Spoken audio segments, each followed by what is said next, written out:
This is an instructional video on what not to do with a receptacle.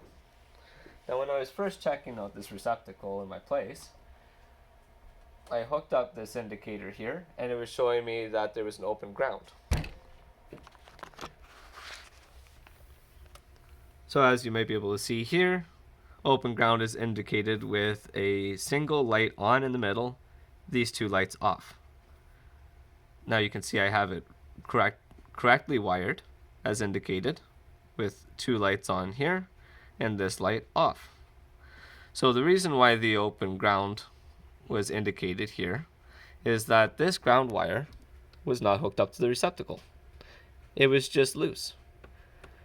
So what I did is I took the two ground wires coming from the two cables and I twisted them together, and then I took the longer one and I hooked it up to the receptacle. So now the two ground wires are connected to each other and they're connected to the receptacle.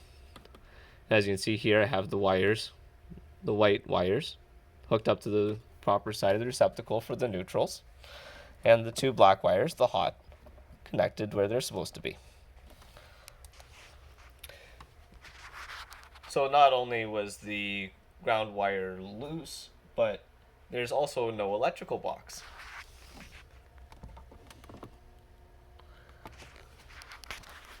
So that's two things you should not do with a receptacle.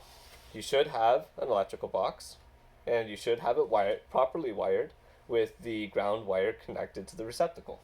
This is important because if there is a short, or say like one of these hot wires touches the side of the box, then the electricity, it's lazy. It's going to take the path of least resistance. It's going to follow the ground wire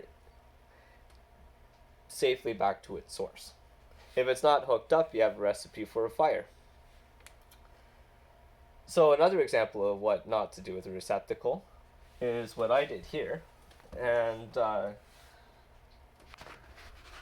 I painted the connections with what's called liquid electrical tape. So it lends to the name, it acts just like electrical tape would, and it acts as an insulator so that you can't get a shock.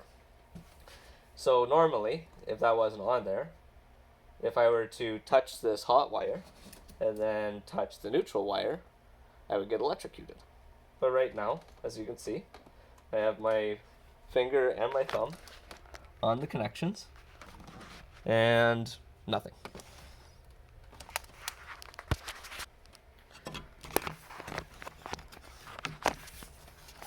So this is definitely not a proper solution. What I should do is hook up a box, wire the receptacle correctly, and do exactly what I said. Make sure that the ground wire is connected to the box. There's an appropriate place to screw that in, and have it connected to the receptacle.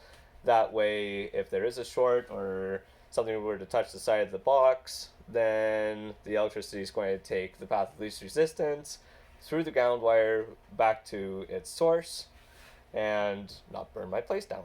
So for those of you who don't know what liquid electrical tape looks like, there's a bottle of it. I'm not promoting any kind of product, but I just want to show you that it's this black goopy stuff.